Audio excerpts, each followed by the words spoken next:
And at that time, I was hosting a radio show called Men's Health Live. And I thought, why don't I just go to Nepal for men's health? Naturally, when I got to Nepal, a typhoon was just breaking up over the Indian subcontinent, and all of that blew north into Nepal. Hello and welcome to One-Off Travel Stories. I'm your host, Andrew Tawaschurna. Here each episode, I chat with someone about one of their favorite travel stories. That one story they've told countless times to friends and family around the dinner table. On this episode, I'm joined by Peter Moore. Peter is a writer, editor, and illustrator. He's had an amazing career. He spent over 2 decades at Men's Health. He got to meet and interview some really interesting people, including Barack Obama. He also has written or ghostwritten 3 New York Times bestsellers. He currently works at the Colorado Sun, and he also publishes a weekly on Substack called Road to Elsewhere. Definitely go check that out. I'll link it in the notes. He's going to tell us about one of the trips he took for Men's Health to Nepal. Typical to the podcast, the trip goes a little awry, but ends up being a fantastic experience, a really cool journey. So with that, let's jump into it. Hey, Peter, welcome to the podcast. It's great to be here. Thank you. Yeah, great to have you. Really appreciate you taking the time. Looking forward to our conversation. I like to chat. I like to ask when people come on, given it's a travel podcast, I get people calling in from all over. Where are you today? Are you home? Are you on the road? Yeah. I'm sitting in my 1906 barn here in Fort Collins, Colorado. Nice. I moved out here 8 years ago after I got thrown out of my job at Men's Health magazine. And my wife and I realized that we could live wherever we wanted to. And the answer of where did we want to live, that was Fort Collins, Colorado, which is an amazing place. Awesome. Well, I already have questions now. I won't get into the thrown out of the job, but why did you choose Colorado? Yeah, I wasn't thrown out because of shame. I got thrown out because the magazine industry was ending. Oh, well, that happens in industries. So Colorado was just a destination I've been coming to, my whole life, really, taking family vacations here. Twice a year, I would come out either to ski or to hike in Colorado. And then when it became clear that, the writing was on the wall at Men's Health, my wife and I asked each other, okay, what's next? Our kids were grown and gone. What do we want to do next? And analysis of our travel for the last 20 years revealed that if we just moved to Colorado, I would spend a lot less money on airfare flying out here and back to Pennsylvania. So based on that and the prevalence of deer ticks in Pennsylvania, Sure. where we're both likely to come down with Lyme disease if we spent another minute there, we drove west and we didn't come back. And we love it out here.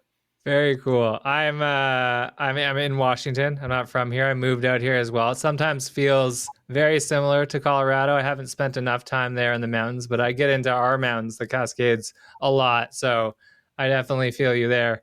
I was looking over some of what you've done professionally, especially. I know you've got a Substack now, but you're currently a cartoonist. You've been an editor. You've written books. Like, you've done so much. But I had to ask too. I know you've done a lot of traveling. How did this all fit together? I guess. How did you get into travel? How did that fit in with work and life? Well, I think I had a genetic predisposition to travel. Mm-hmm. One of my first memories was flipping through the pages of the National Geographic before I could even read, and just being astonished by what a giant world it was. And, the guide to the astonishing world was my dad, who, read the National Geographic in order to come up with destinations for us to travel as a family. So on our block, we were those nutty people who would spend, summer vacations not at the Jersey Shore, but in Switzerland, or to fly off to Bermuda, or to travel all around England. I did all these things when I was 10, 13, 16 years old. And you know how when you grow up in your family, you think that's the way normal people live. clearly now looking back at it, I know that it is not the way normal people live, but Right. it really gave me a taste for it, which I then, it's like passing on to your kids a dread addiction. Both of my sons are wide ranging around the world professionally and personally. So I think that, that straight line coming from my dad to me, to my wife's and my two sons, we're all travel mad, and it's a major benediction in our lives that we have seen as much of the world as we have. That's amazing. I've asked the questions, and I've asked the question in a number of ways to a number of people now. And honestly, the most common answer is it's what you have explained in other ways, obviously, but one way or another, from their parents, from their family, like they started young and they were hooked. So you also kind of unlock like a core memory that I forgot I had. My grandmother used to give me the National Geographic right when I, was small. I never really thought about it until you said it, but yeah, it's funny, that connection there. I remember looking at those magazines and just, starting to get that whimsy, if you will, for the world, wanting to see everything, that explorer inside of you being like, well, this is cool on the page, but what does it look like in real life? So Yeah, um, I also find that I use travel as a really good way to change the subject, so that if I'm, feeling pressured or down or whatever, it's like the answer isn't go into therapy. The answer is to buy tickets to Heathrow and yeah. see what happens next. Oh yeah. Yeah. I think a lot of people listening would agree with that for sure. For sure. Travel therapeutic. Therapeutic. Almost every step of it. I get a lot of work done. I don't know about yourself, but on planes. Great little time to focus, especially writing stuff or, creative type work. So there you Yeah, go. and it's also been a great thing for me. After I lost the job at Men's Health, I'd started taking a bunch of art classes in my, probably in the last 5 years that I worked at Men's Health, because I was just feeling overwhelmed with the amount of time that I spent every day writing, being in meetings, talking on the phone. It was like I needed a hobby that would help me shut up. Being on podcasts is not one of those hobbies, of course, but that's when I started taking drawing, painting classes, and I have found that the combination of travel and drawing has been a revelation for me, and it's something that's taken me a while in life to come around to. Yeah. But I really love that I've reached that destination, and it's completely changed up, how I look at the outdoors, how I look at travel, how I look at my own skills and potential. And for your younger listeners, yes, old dog can learn new tricks, and maybe drawing is one of them. I was going to ask about it, so I'm glad you brought it up because writer, editor, illustrator. I don't know if there's like a triple threat term in the industry, but I did notice your Substack kind of combines all those things, right? You're putting pen to paper with some interesting ideas, but then bringing them to life with more comical illustrations. So I guess more of a comment than a question, but I appreciate that, and I kind of just assumed you'd been an illustrator for a long time. So really, really cool that you sort of learned that later on, and you're finding it's kind of helping you express more, if you will. Yeah, yeah, I think a lot of us need to get over ourselves, in the sense that, especially working as an editor for 30 years, like I did, I felt like everything needed to be perfect by the time I sent it off to the printer. Whereas, with artwork, um, perfection isn't really the goal. It's getting in touch with a landscape, or with people, or with an experience that you're having in a different way than you process it intellectually or verbally. So, very early on, and when I started doing my Substack, I realized that the function of my drawings was to point at the writer and laugh at him, so that I've got this inner critic going on, and he has a sense of humor and likes to make fun of me. So, that byplay between text and illustrations or cartoons has become a super important thing to me. it's the direction that my career is going with now, because evidently other people like to have me do drawings that laugh at me or at Colorado or at whatever subject, the aging process. I mean, Hmm. there are people who hire me for my perspective on a lot of those things, and I'd love to be able to deliver it in words and in pictures. And I just, anyone listening to this should think, what other complementary skills do I have hidden that I can start playing around with to see if maybe it'll open up my life more. And it certainly has done that for me. Great advice. Great advice. Um, I'll start moving towards the story. This podcast is about travel stories in more of a long form. Ones that folks remember for years to come, or I like to say, share around the dinner table. So I know you're gonna tell a little bit about a trip or travel you did to Nepal. Yeah, can you give us a little background? I mean, maybe what year was it? Why were you going there? Yeah. Yeah, I was lucky enough to have a terrific new boss take over and at Men's Health for me. I was the editor; he was the editor in chief. And when he took over, he said to me, "Listen, you've put in your time at this magazine. I want to make sure that you're really loving your time here and enjoying it." And I had, in fact, given the magazine the best years of my life. So I didn't wait for more permission from him. I started cooking up amazing trips that I could take. And at that time, I was hosting a radio show called Men's Health Live. And I thought, hey, those guys on the Today Show, they'll spend a week in Rome when there's, a new pope being chosen or whatever. Why don't I just go to Nepal for Men's Health? So I brought my radio show and lots of complex equipment that was carried by porters. Thank you very much, porters. While I trekked through Nepal, the original plan was to go to the airport at Lukla, famously one of the most dangerous airports in the world, and start the trek into Everest Base Camp. Naturally, when I got to Nepal, a typhoon was just breaking up over the Indian subcontinent, and all of that blew north into Nepal. So instead of it being the dry season, I was in a very wet season in Nepal, which, only crazy people go to Nepal when it's wet there. And you'd have to count me as one of those crazy people. But I had an amazing trip anyway. Okay, so lot to unpack there, and I love the angle.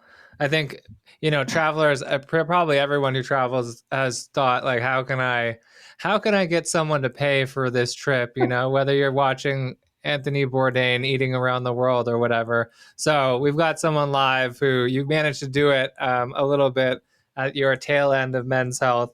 I guess. The idea for the radio show for the story was about Everest. Is that right? Like going to base camp, or was there other angles to it?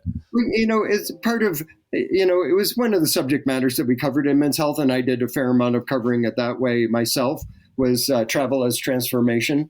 So, this trip didn't require me to, look at Mount Everest, which I finally did via an airplane flight, which was also a thrill. It more had to do with how do you prepare for a trip like that physically? What do you read to prepare yourself philosophically, emotionally for it, and just to get somebody else's perspective and experience with it? And also, just the transformative effect of being in an entirely different world from the one that I spent most of my time in. And, really stepping off the plane in Kathmandu, that's a big life change right there. Nothing is the same once you get off that airplane. It's a good segue. I'm going to ask you more about the transformation stuff along the way, but good segue. There's a typhoon, so it's a dangerous airport. Before you step off the plane, how was that flight in? The flight in was fine. I went New York, Dubai, Kathmandu. Dubai is mind-blowing in its own way because you're flying over this vast desert. It's either ocean or vast desert. And then suddenly Manhattan erupts out of the middle of like this vast gray-brown area. And you're thinking, how did they arrange the water to do this? But it was amazing to spend, so I spent probably 10 hours walking around Dubai, looking up at that enormous skyscraper, going to the biggest mall I've ever been to with a 5-story high aquarium in it. It was like all these things were just, startling and stunning to me to be there in Dubai, and then oops, time to go to the airport, Right. off to Kathmandu, which is a very tough town. You can tell that it's improvised, held together with chewing gum and and raffia strips, and populated by lots of monkeys and a couple million Nepalis. One of the first things I noticed, ironically, I'd just been on a work trip to India, probably 4 weeks before I ended up in Kathmandu. And as soon as I got off the plane, I felt a certain warmth from the people there, a certain acceptance. Mm-hmm. When people give you this routine and say namaste to you, they really are saluting the deity within themselves and with you. That peacefulness and that sense of thoughtful tranquility, I very much sensed even in the middle of a crazy city like Kathmandu. Yeah, that's interesting. The and actually, before I ask the question, what year are we in roughly? Not Sorry, exactly. yeah, you did ask that. It was about a decade ago now. Yeah. Yeah, it was 2013, the fall of 2013 when I went. Okay. Yeah. Just to give folks a sense, as things seem to change quite rapidly these days. Yeah. Um, yeah. No. That's interesting, especially coming from. I mean, the juxtaposition from Dubai to somewhere that you're explaining, like Kathmandu, just that alone is a lot, especially if you got only 10 hours, did that walk around. I've done the exact same thing. It is a little overwhelming, right? Like it's just everything huge in the middle of nowhere, and then you go somewhere much more remote from there.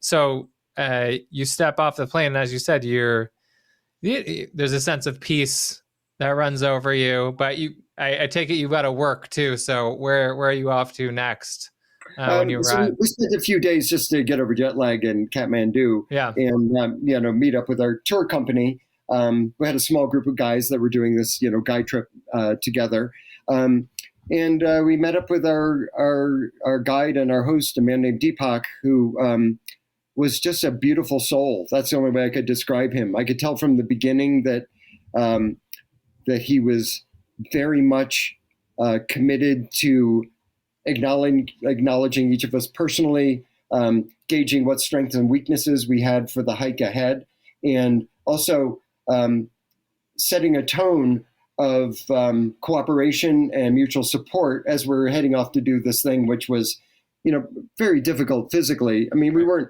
hanging off of any cliffs or anything via ropes, but we arrived in Kathmandu at 5,000 feet. We were, the little town that we left from was at about 12,000 feet. This was going to be a big challenge to me the whole time, was the altitude that we were hiking at.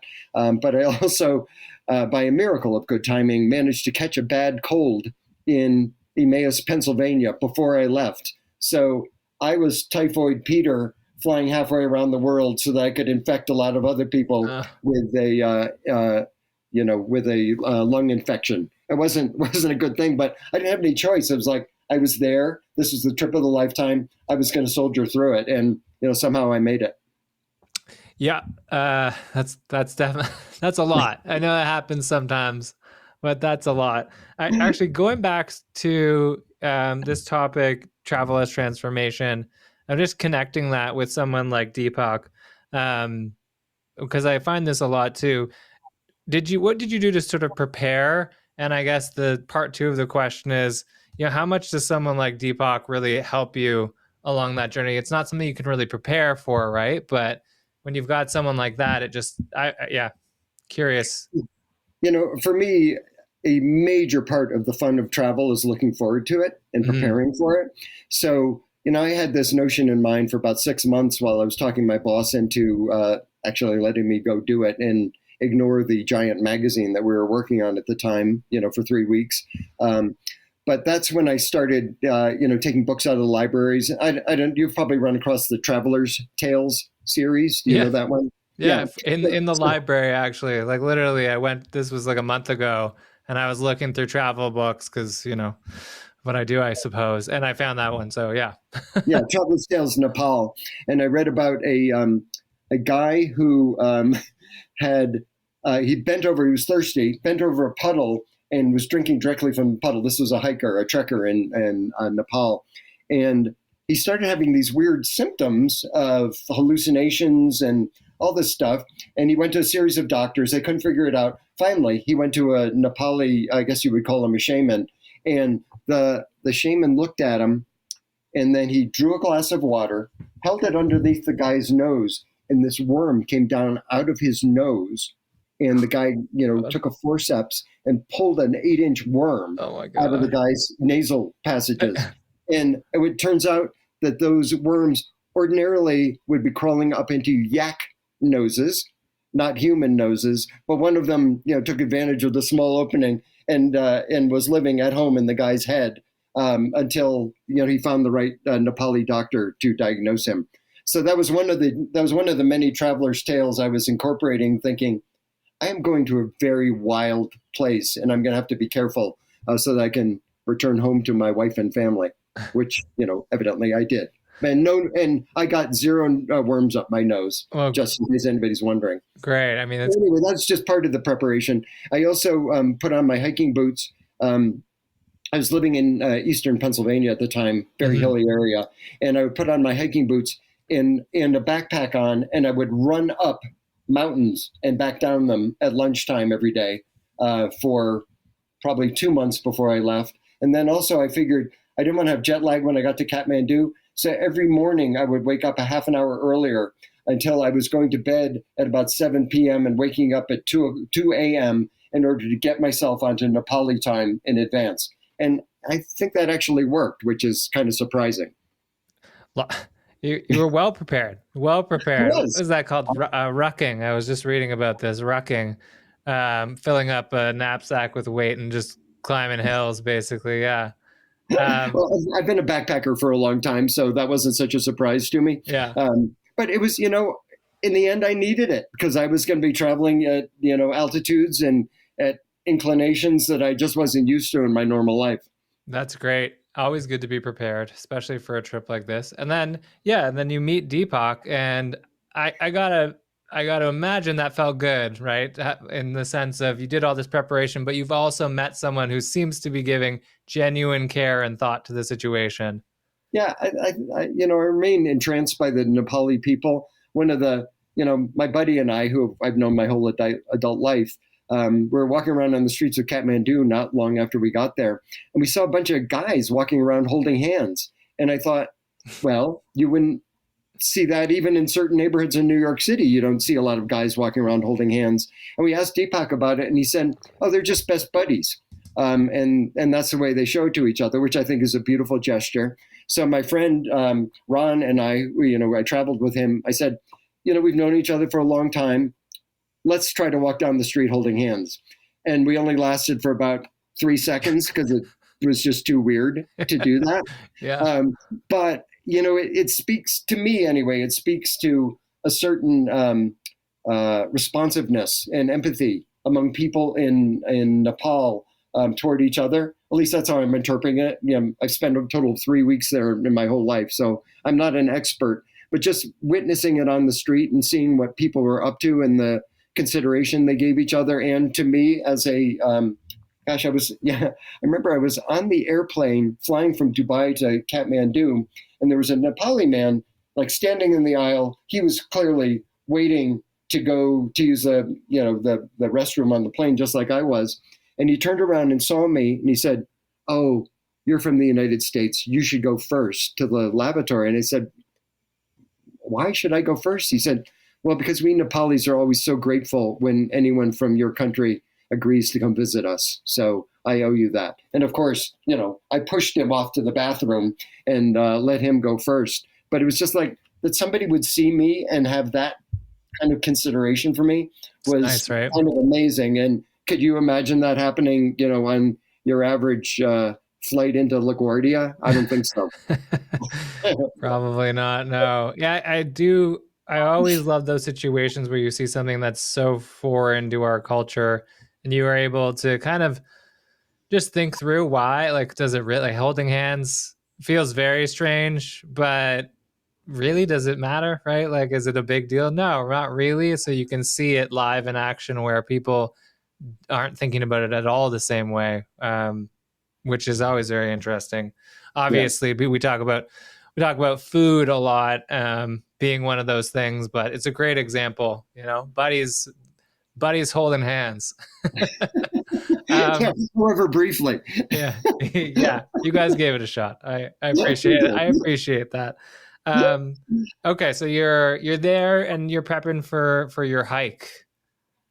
Yeah, Yeah, take us to the what's next. yeah. It was one of the real revelations to us. I just packed every last thing I thought I might possibly need to bring over there. And then on the day that okay, so the whole Lukla thing fell through, right? We're all disappointed. Go back to our hotel. What are we going to do now? Deepak proposes the Langtang-Gosainkunda trek, which is also a very famous trek in Nepal. Just it's not to the airport in Lukla. Anyway, we're scrambling together, packing up all of our stuff, and we catch a taxi cab to where our Land Rover is waiting to take us to the small town of Dunche, which is where our trek was to begin. And there are these four guys hanging around, waiting to join us, on the 8-hour arduous, harrowing drive to Dunche, and Deepak introduced them to us that they would be our porters, and I can still remember my guy he was wearing pink pants. It was like right out of the Barbie movie. But it was his fashion choice. He can wear whatever he wants. But it was a little shocker. And then the further shock came when we were actually in Dunche, preparing to take off on the first day. And I saw this guy pick up my suitcase, put it on his back, throw rope around it, tie it around his waist, and head off into the jungle. And I'm like, if I had been thinking about this a little more carefully, I would have arranged to have a suitcase that would be like my backpack or whatever. Right. But these guys were just like tying parcels onto themselves like beasts of burden. As you can imagine, it makes you feel terrible as a self-respecting backpacker to have an 18-year-old Nepali guy in pink pants walk off into the jungle with your suitcase roped to his back. On the other hand, I couldn't have made it any other way.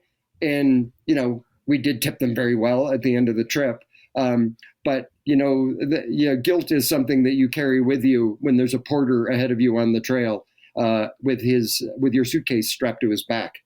But Sure. he was a sweet guy.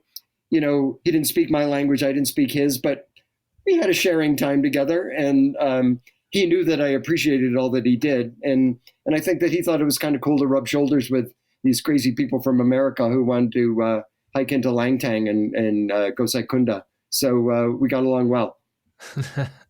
Nice. I would feel the same way, but what are you going to do, right? Yeah, and they tend to be, I mean, when you do it, as you know, when you do it all the time, I think and I've heard this, the strength and the perseverance is at a level that I think everyone's always surprised by, right? Like they can be, carrying those packs like it's nothing up steep hills, and you're like, oh my God. Yeah, they were used to living at that altitude, these guys. Yeah. And I don't know what the average wage is in Nepal. It can't be much. And I'm sure these guys, felt like they had some pretty cool jobs, hanging around with Westerners and schlepping their suitcases up into the mountain mists. So they seemed happy about it, especially after we gave them the big tip at the end and said goodbye. But nobody was complaining. We were all a merry group, or as merry as you can be when there's a monsoon hitting you on the head in the high country in Nepal. Right. So how was it for you? How was this hike? And I guess, how did it, you must have had to shift the story a little bit. How did it impact what you were trying to accomplish? I was interviewing, the time frame was difficult, but I was interviewing with radio stations all across the U.S.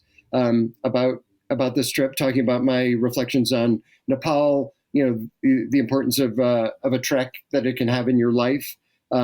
So I was at odd hours of the day. I was like firing up the satellite communication device we had with us so that I could do these interviews. But it was, I considered it a privilege to be beaming these ideas and experiences back to the U.S. In addition to recording episodes for Men's Health Live at the same time. So it was a different way to carry the message back to the U.S. for me, because usually I did it as a writer, but this time I did it as a kind of a radio correspondent. Yeah. So I put on my Edward R. Murrow hat and reported from behind the lines in Nepal, and it was very cool to do so. Yeah, really cool. So you were actually like on the hike, kind of in the middle of it, doing interviews. There's currently a monsoon that must have been interesting for the feed, if you will, if it was live stuff. Yeah, that sounds fascinating. Yeah, it's a decade later, and I'm still wet from that monsoon. It was it was this crazy thing too. We stayed in what they call tea houses on high. Yeah. Those are the mountain huts of Nepal. They call them tea houses, and I guess it's a symbol of welcome. That at a tea house, you always leave your front door open, except for when there's a monsoon. It means that the monsoon is blowing in as well. So it was like, yes, they had hot fires in there, and we were all like practically embracing the fireplaces where we were. In the meantime, rain and wind and clouds were blowing in the front door of the tea houses we were staying in. And every now and then I would like get up, go close the door. Briefly, the heat level would rise in whatever room I was in. But then the innkeeper would walk to the door and look at it as if it was on fire or something. It's like, who closed this door? Creak. The wind comes in, the rain. But that's just how they like it at tea houses in Nepal. And I still can't explain it, except for maybe it is a symbol of welcome, or maybe they just wanted to freeze me to show me what it's all about up there. They take their hospitality or their welcome very seriously, apparently. So tell me about your ultimate destination on this hike. Where were you heading to? Yeah, well, the final treat on the trip, well, first of all, we went into Langtang, which is a high mountain village, must be at 14,000 feet. And it was also known as the epicenter of the 2015 Nepal earthquake. Mm-hmm. So I don't know what's going on in that little village now. I hate to think of it, especially right after the earthquake happened. It killed 8,000 people in Nepal and India. So Langtang must have been flattened as the epicenter, which is a very scary thing to think about. Yeah. And for a while there, I tried to pitch my editors at Backpacker magazine to send me back to Langtang so that I could do part 2 of this story. Still haven't been, but my heart went out to the people who live there and to the survivors. But again, this was about a year and a half before I was there, or a year and a half after I was there. Yeah.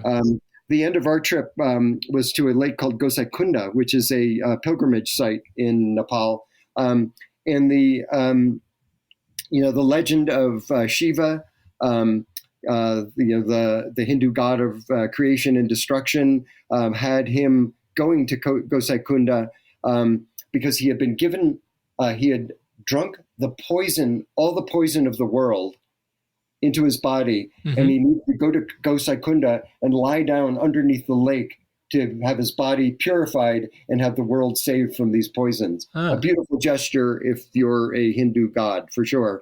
And that's the reason why it's a pilgrimage site, because lots of people, and including people who I shared the trail with, were heading up there to do a ritual purification. So when I got wind of this whole legend, Deepak told us all about it. I thought I could use a little purification too. Sure. So I went down to the edge of Lake Gosainkunda, stripped off my shirt. I didn't go for full immersion. I wasn't ready for that because it was cold up there.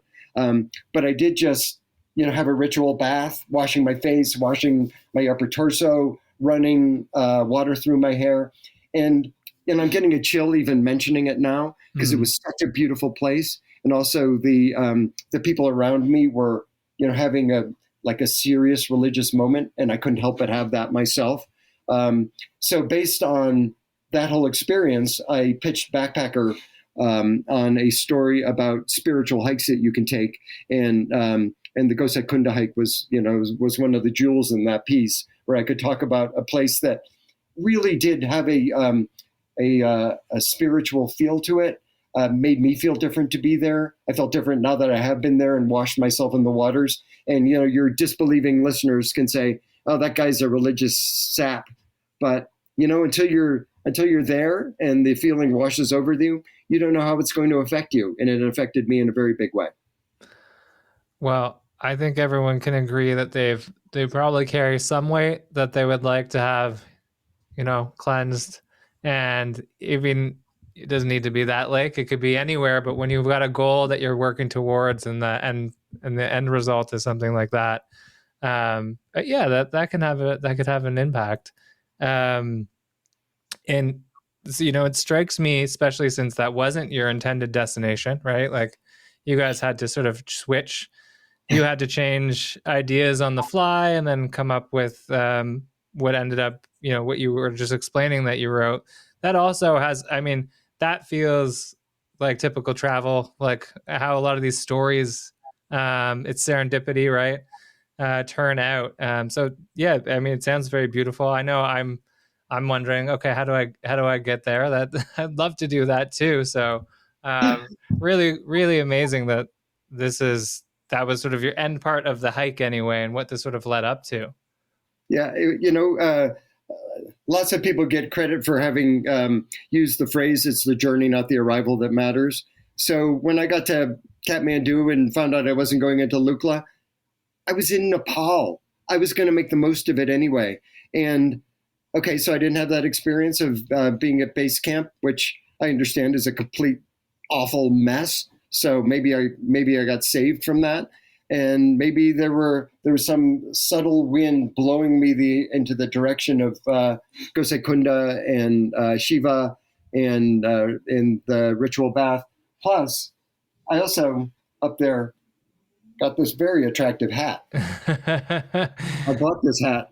I hope that is this going out video or just No, audio? no, just audio, but I can explain, it's a Nepalese beanie, if you will, a toque if you're Canadian, with I don't know what's it called, off the middle at the top of the peak of the hat. There's something there. There's drawstrings, and yeah, I got a always wanted to wonderful have pattern on it. ponytails. I always wanted to have ponytails. Now I have some. Well, this one is a cold day, but Yeah. it was an honor to spend $8 buying this beautiful hat from the woman who knitted it.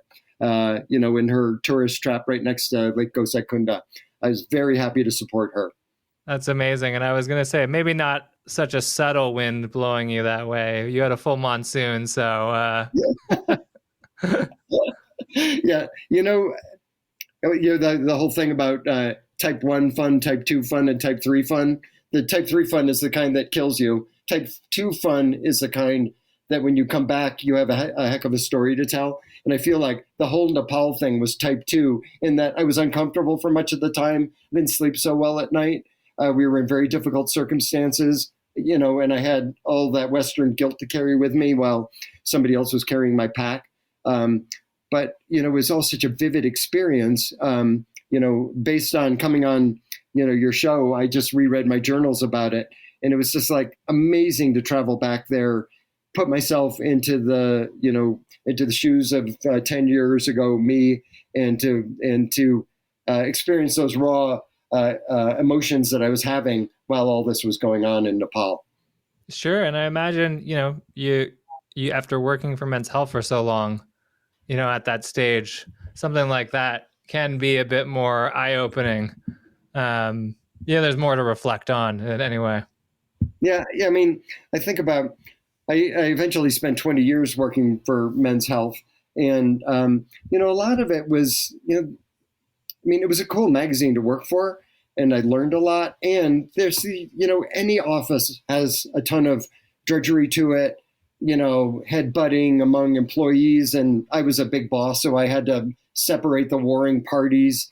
It was a big business enterprise, so as the cycles of business came and went, I was either happier or miserable, depending on how well we were doing. and who was blaming me for it. Right. So like all that stuff, you walk down a street in Kathmandu and like it all just goes away and you are locked into the present moment, being that walking eyeball in the world, taking everything in, getting to eat my first Snickers Momo, which is a Snickers dumpling, which is a very delicious thing. I would have you know. Okay.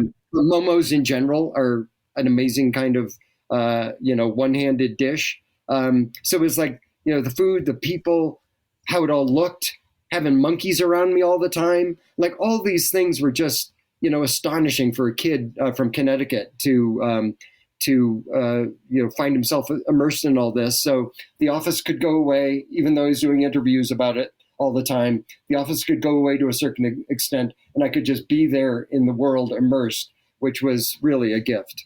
That's lovely.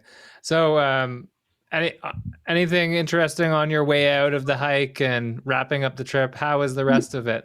Yeah, so we got back to Kathmandu, and I took an hour-long shower because I hadn't had a proper shower in 2 weeks. That felt really good. But then I was just like, I was so pumped up because I was in Kathmandu. I had another day to look at it. So I just like didn't look at a map, just went out. And I started like ducking down alleyways and through doorways and spent some time standing in a schoolyard with a bunch of, rambunctious, like 200 rambunctious Nepali kids running around like crazy until they noticed the rogue Westerner in their midst, and they just could not even believe that I was standing there. It was like I was an apparition. So they would come up to me, ask me what my name was, touch my hair, touch my clothing, just to make sure that I was real, which was hilarious and a lot of fun. It was great to be with those kids. And then I left the schoolyard and got out on the street. It was kind of exhilarated. I'm looking around. I think, I have no freaking idea where I am in Kathmandu right now. And for a moment there, I was just, panicking. I had wandered far off from the usual tourist center of Kathmandu, and I thought, I'm just going to have to do something illegal so that I can be arrested and taken back to where I belong. But that's when I realized I'd been taking pictures with my iPhone the whole time, and I was thinking, there's one last chance to rescue myself. So I pulled out my phone, called up the Maps app, and there was a blue dot that represented me blinking. And I was thinking, thank goodness for that satellite way up there in space that is keeping track of irresponsible me.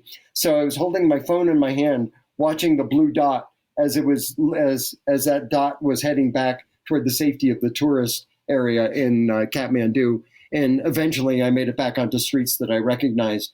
But, just that exhilaration of being lost and nobody in the whole world knowing where I am, severing all those ties, just having the most stimulating people and scenes and, the entire world that was around me there in Kathmandu. It was, it remains one of my treasured travel memories, was that I allowed myself through exuberance to become completely lost. And that is not a bad position to be in. I love that. I love that. Nothing better than sort of following your curiosity. In if you were writing, it'd almost be like a state of flow, right? But in this case, you were just walking around and enjoying the scenery, or the cityscape, I guess, in this case. But no, that's beautiful. That's beautiful. Yeah, it was total flow. And I actually, at one point earlier on in my career, do you know the theorist behind flow, Konstantin Csikszentmihalyi? Do you know that name? No, I do not. Yeah, he was a philosopher at the University of Chicago, and I wrote a story about him once. And the whole idea about flow was that you get into a circumstance where you're so immersed in what you're doing that all other thoughts vanish, and that you can only concentrate on the wonderful, important thing that's right in front of you. And it's a very Zen moment of being totally in the moment. I was in the moment when I was talking to this philosopher from the University of Chicago, and I have been in it many times before. And I guess that's the drug that keeps me traveling. Of course. Well, before we wrap up, I do need to ask, how did the story turn out? How did the segment or whatever whatever you want to call it on Nepal, how did it turn out? You know, it was pretty cool, and I remember wrapping up with an interview with a big radio station in New York, and the woman asked me, so what was your main takeaway, or is there anything that you miss about Nepal now that you're back? And it was kind of what I began our conversation with, was the whole idea of namaste, that the God within me honors and appreciates the God within you. And it's really a good way to go through life, is to be looking for, what's holy about each other rather than what's dastardly or devilish. And I'm not perfect at that, obviously. Nobody is. But just having been introduced to that idea, I traveled 5,000 miles to find it, but I'm really glad I did. So namaste, everybody. Namaste. Peter, thank you so much for joining us today. Thanks for coming on. I really appreciate your time. But more importantly, I really appreciate that you've shared a wonderful story, and you continue to share on your Substack as well. You're drawing and writing. So yeah, just a big thank you. Okay, you're welcome. And namaste, gang. Another big thank you to Peter for joining us on this episode and sharing a really interesting story and fantastic journey. Love when you get to balance a little bit of work with travel, and I love when a travel plan goes off plan but ends up being all the better for it. As mentioned, I will drop Peter's Substack into the notes. Definitely go check it out. And as always, if you've got an amazing travel story that you'd like to share, you can find me at oneofftravelstories.com.